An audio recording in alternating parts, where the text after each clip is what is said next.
Caribbean Newsline is brought to you by the Barbados Tourism Marketing Inc.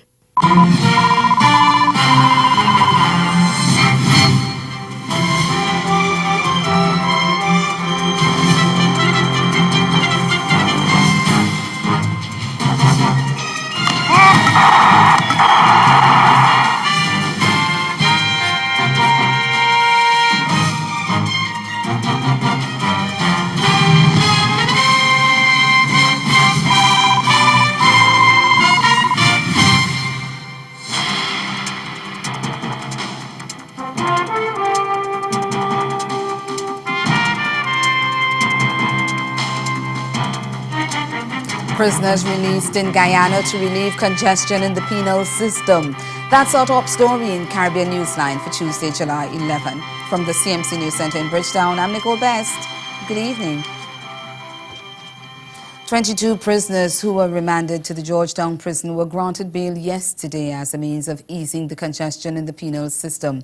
The prisoners who were behind bars for minor non-violent offences were offered bail as 6 magistrates held special bail hearings at the Lusagnan prison.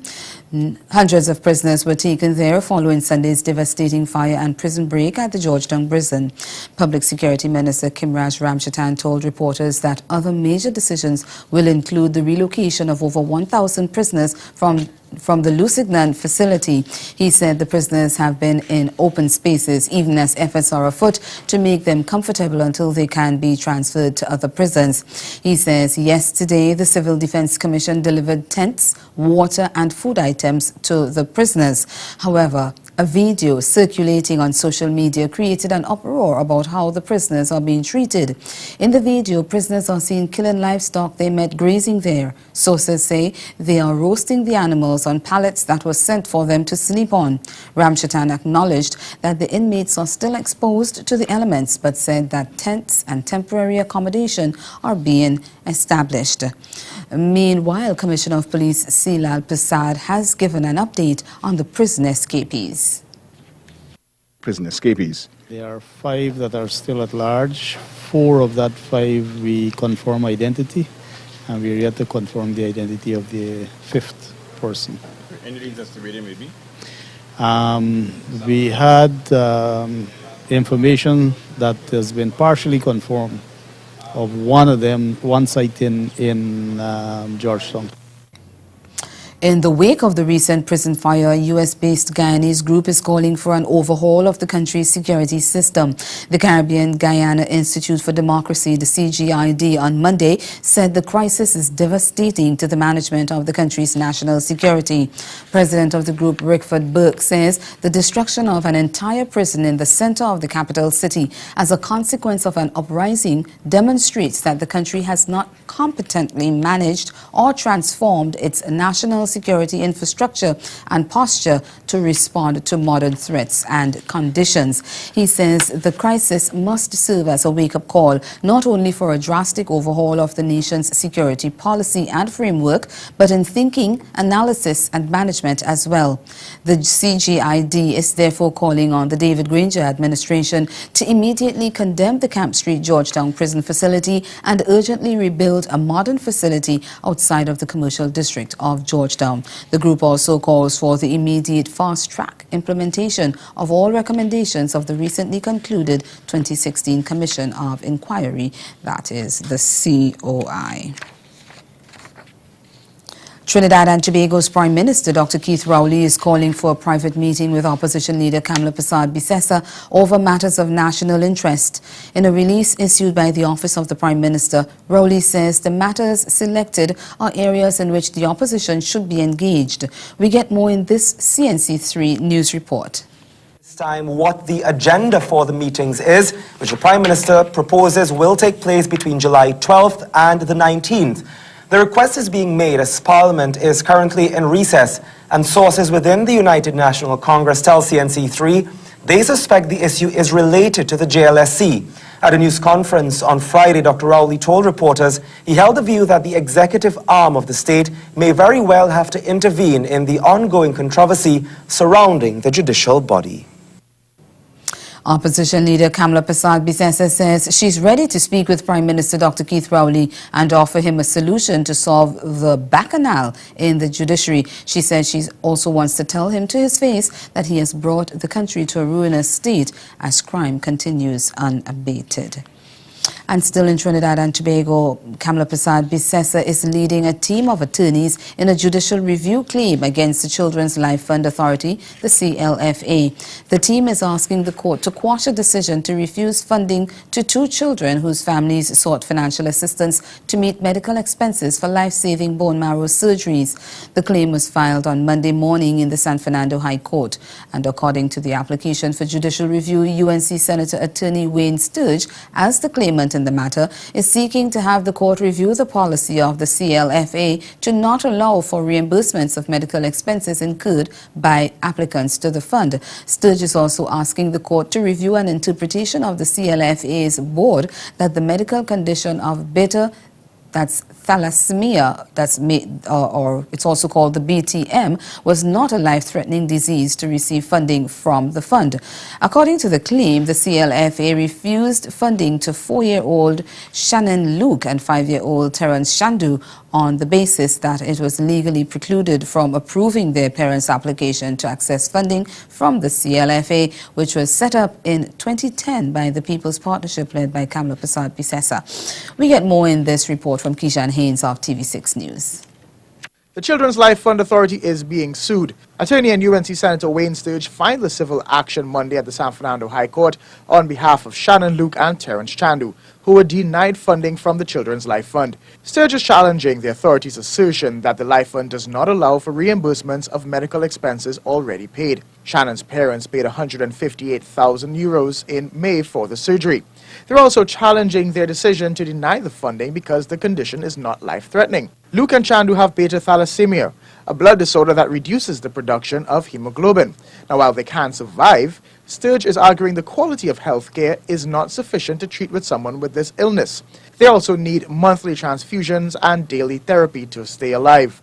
Sturge is also requesting the minutes of the board meeting whereby the application was denied. According to the court documents, the decisions to reject the applications amount to, quote, unreasonable, improper, and irregular exercise of power, end quote. Attorney Gerald Ramdeen sent the authority a pre-action protocol letter in April. The authority did respond, defending their decision not to provide funding. And still to come in Caribbean Newsline, political tension heats up in Grenada. We'll tell you how right after this break. Join the Caribbean Broadcasting Union and its regional and international partners at the CBU Annual General Assembly, August 21st through 24th at the British Colonial Hilton Hotel in Nassau, the Bahamas, under the theme Digital Developments in Caribbean Media. Prime Minister of the Commonwealth of the Bahamas, Dr. the Honorable Hubert Alexander Minnis, will welcome delegates during the opening ceremony. Guyana's Minister of Public Telecommunications, the Honorable Kathy Hughes, will offer a keynote address on digital developments in the region. See the launch of the UNESCO-sponsored Manual of Social Media Guidelines for Caribbean Journalists, with guest speaker Jamaica's Director of Public Prosecutions, Paula Llewellyn. And hear from international media players about the new developments in digital television standards in Europe, the US, and Japan. And this year's Caribbean Broadcasting Awards Gala at the Atlantis Resort Paradise Island is not to be missed. Call 246-430-1007 to book your space in the 3-day conference and exhibition. Don't miss the CBU 48th Assembly at the British Colonial Hilton Hotel in Nassau from August 21st through 24th. Discounts on flights to the Assembly on the official airline, Caribbean Airlines. Celebrating 40 years of fun in the June-July sun. Vincimas 2017.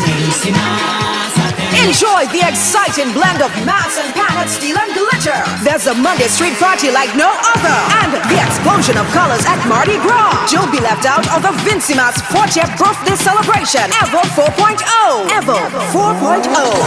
There's Kaiso and the energy at Soca Monarch. June 30th to July 11th. Vincimas, the hottest carnival in the Caribbean. Check out Vincimas on Facebook or carnivalsvg.com for more details. Vincimas. Ready for Mars. It's time to explore. to feel, to love. St. Kitts, everything you've ever dreamed of, and more than you could have ever imagined. It's time to follow your heart. St. Kitts.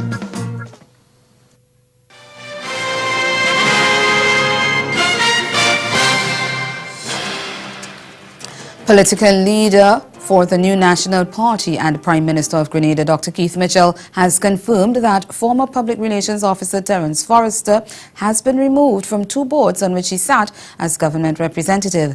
Mitchell says the decision to remove Forrester from the boards of the National Water and Sewage Authority and the Financial Complex stemmed from his refusal to accept and abide by a decision of the party at a recent executive meeting. Speaking at a media brief on Tuesday, Dr. Mitchell said in those positions Forrester was expected to implement government's policies, and with such strong dissenting views, he should have resigned.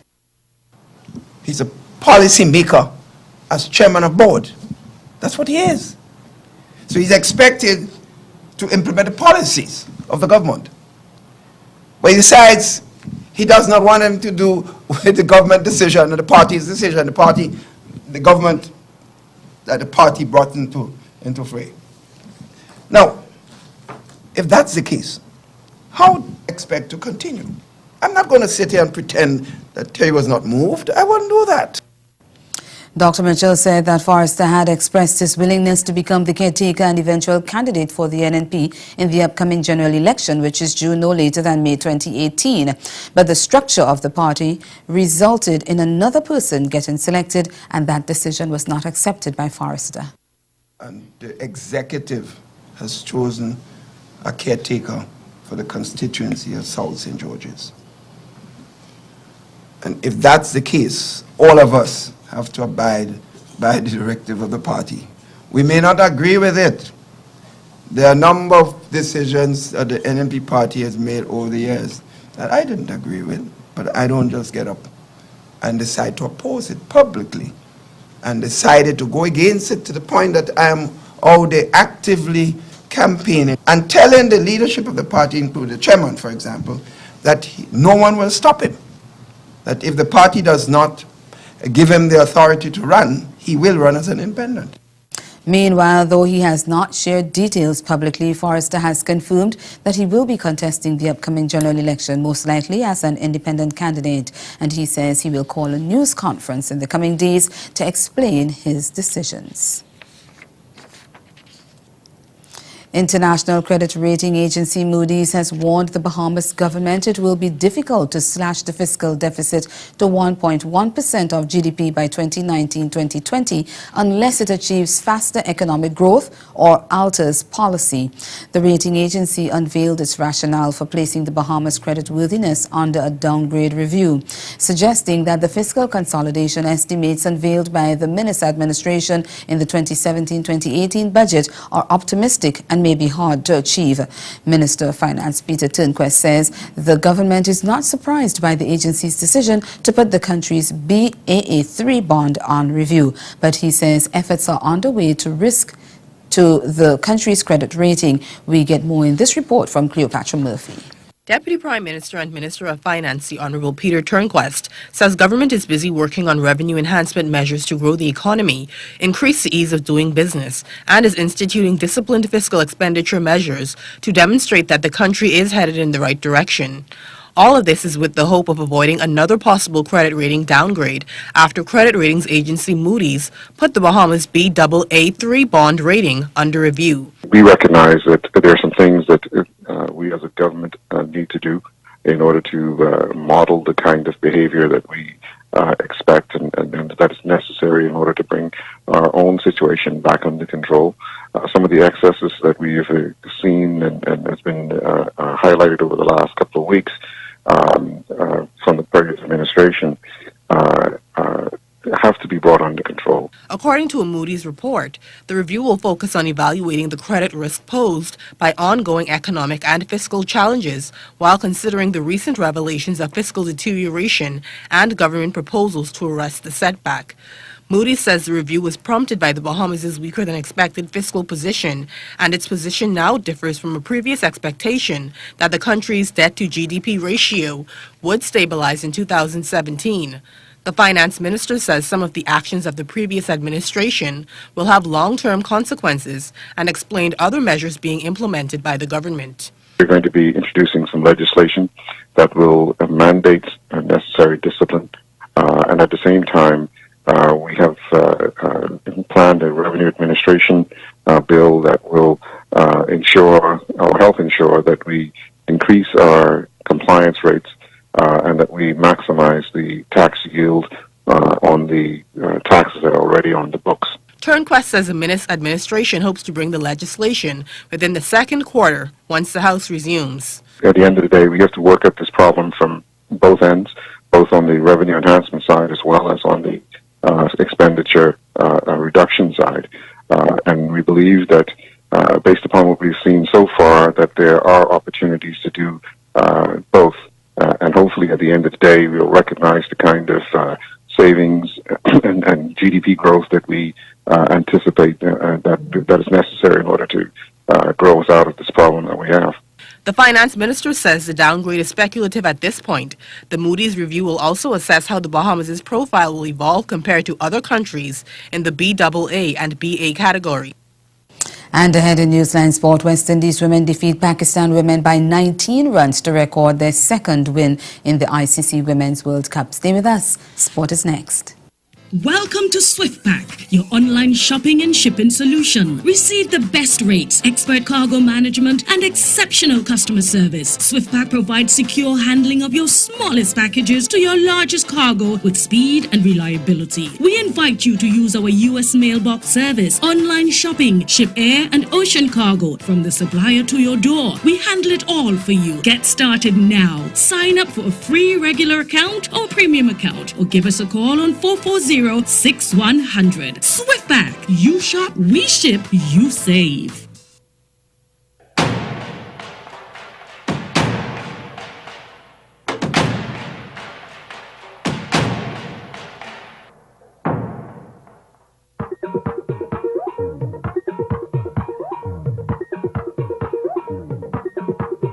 Ready.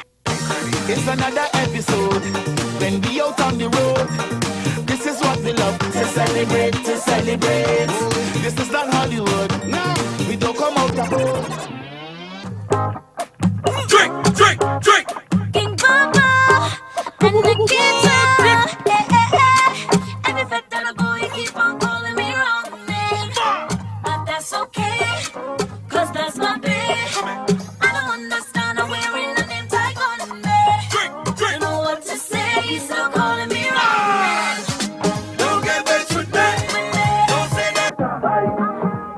Celebrating 40 years of fun in the June-July sun. Vincimas 2017.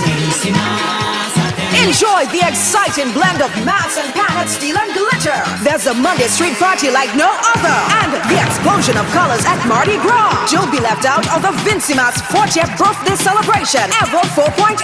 Evo 4.0. There's Kaiso and the energy at Soca Monarch. June 30th to July 11th. Vincimas, the hottest carnival in the Caribbean. Check out Vincimas on Facebook or carnivalsvg.com for more details. Vincimas. We're ready for Mars.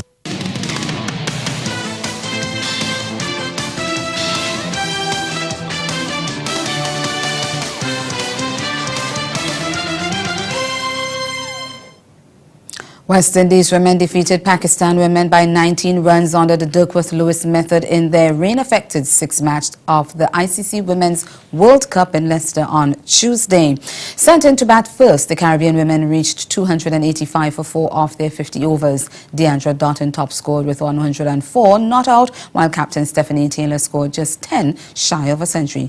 Chedian Nation chipped in with 35 and Marissa Aguilera was 24 not out.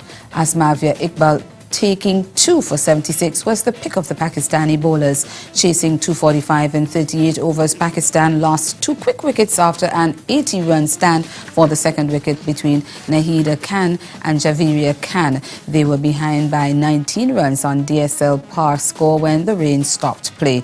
Anisa Mohammed took 2 of the Pakistani wickets for 21 runs. West Indies are now on 2 points with this their second victory in their World Cup campaign. Of course, Pakistan remains winless.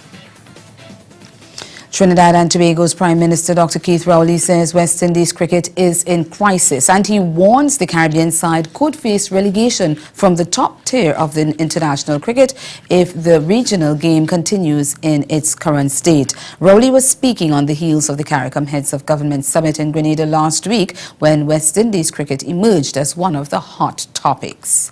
West Indies cricket is in dire trouble, in crisis, and if we're not careful, something is likely to happen in the not too distant future, even though it's not being spoken about now. I don't know that the ICC will continue to put this substandard West Indies team to play against the top 5 or 6 Test cricket teams going forward into many more years.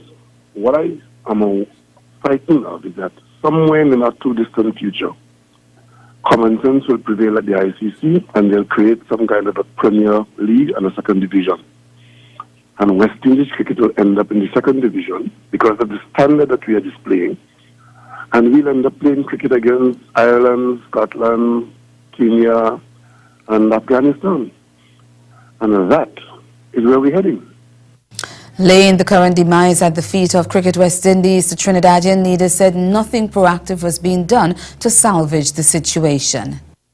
But they believe that some miracle will take place and some superstar like Brian Lara or Andrew Roberts will appear in from the crowd and pull us back from this brink. But in the meantime, we are handling large sums of money, unearned money, from the ICC games, and those monies are used to strengthen people who are in office, who literally dominate the game, not on the field, but in their boardroom.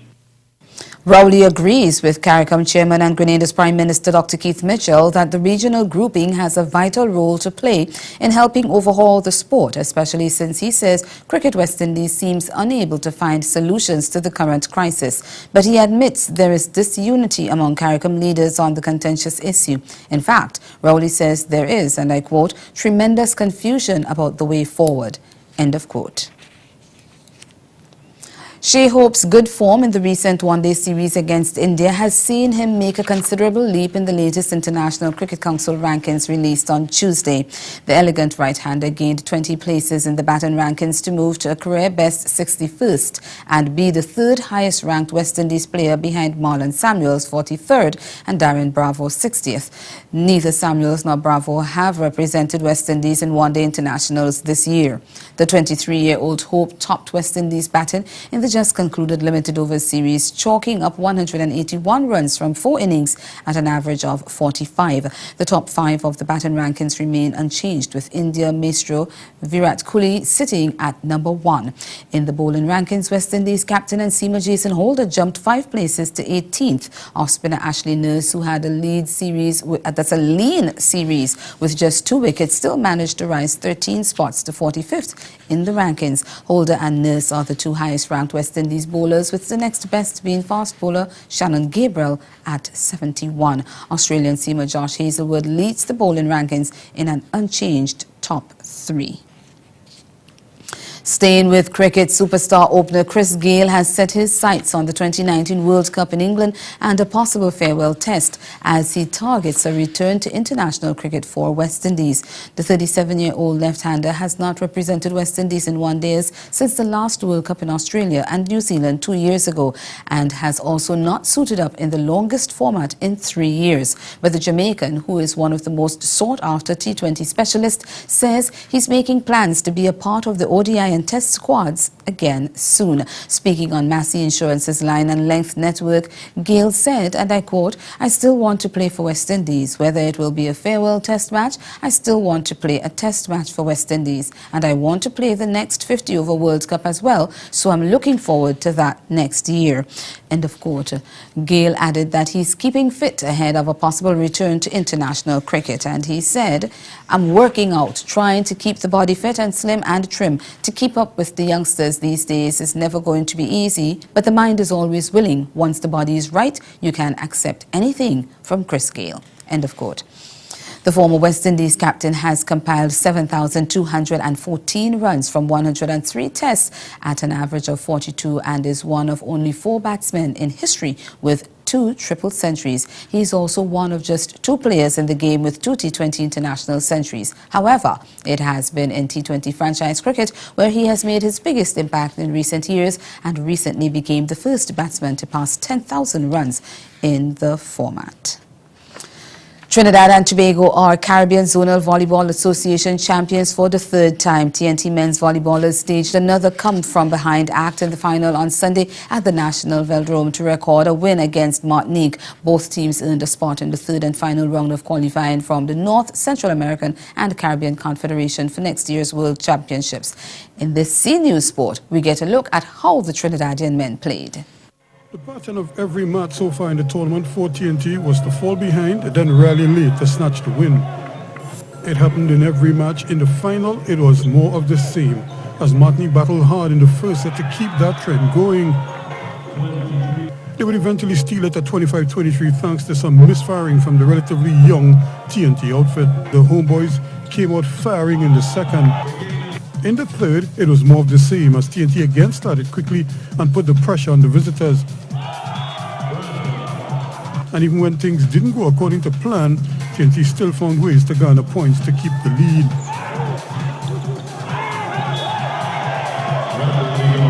Martinique had their moments, but TNT was feeling it at this stage and picked up all the breaks to maintain that lead.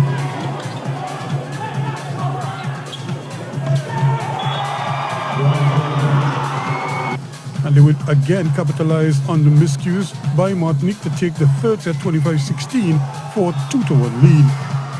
By this time, the crowd was really into the game as they sensed the TNT victory. Even the players were feeling it, and the music helped to get them in the mood for the closeout. That momentum got them off to another fast start.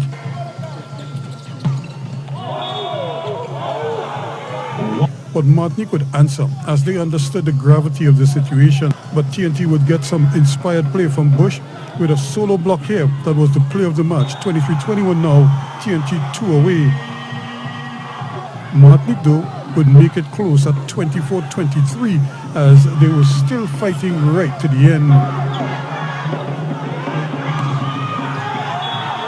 But TNT would again look to Bush for inspiration, and he delivered the smash for game, set and match as TNT won it 25-23 for a 3-1 lead and retention of their Cassova title. And that's the sport. Stay with us. We'll be right back. Caribbean Newsline is brought to you by the Barbados Tourism Marketing Inc. It's time to explore, to feel, to love. St. Kitts, everything you've ever dreamed of, and more than you could have ever imagined. It's time to follow your heart. St. Kitts. Celebrating 40 years of fun in the June-July sun. Vincimas 2017. Enjoy the exciting blend of mass and panet steel and glitter. There's a Monday street party like no other. And the explosion of colors at Mardi Gras. Don't be left out of the Vincimas 40th birthday celebration. Evo 4.0. Evo 4.0. There's Kaiso and the energy at Soca Monarch. June 30th to July 11th. Vincimas, the hottest carnival in the Caribbean. Check out Vincimas on Facebook or carnivalsvg.com for more details. Vincimas. We're ready for Mars.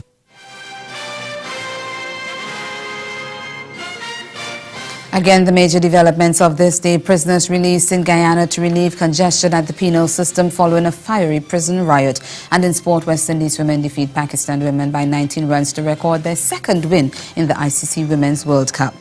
That's Caribbean Newsline. For news and sport around the clock, log on to CarnaNews.com. We'll be back here again tomorrow. But from all of us at CMC News, thank you for watching and do have yourselves a good night.